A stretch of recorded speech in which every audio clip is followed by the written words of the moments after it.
আসসালামু আলাইকুম। আমি উর্মি চলে আসছি ছোট্ট একটা ব্লগ নিয়ে। আমার শাশুড়ি গ্রাম থেকে তার ছোট্ট ভালোবাসাগুলো পাঠিয়েছেন, যেগুলো শুধু খাবারই না বরং স্মৃতি, সংস্কৃতি আর ভালোবাসার একটি সেতু। আমার ফ্রিজটা পুরাই ভরা আমার শাশুড়ি মার খাবার দিয়ে। আসলে আমিও ভাবছি বাজার করব, বাট এর মধ্যে আমার শাশুড়ি মা পুরো ফ্রিজ ভরা খাবার পাঠাই দিছে। আমি ব্যস্ততার কারণে যেতে পারি নাই, তাই ছেলেকে যা যা খাওয়াইছে প্রত্যেকটা জিনিসে আমার জন্য ফ্রোজেন করে পাঠাই দিছে।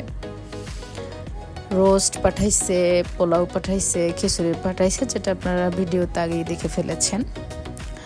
এরপরে হচ্ছে সবথেকে মজার একটা বিষয়, সেটা হচ্ছে এটা।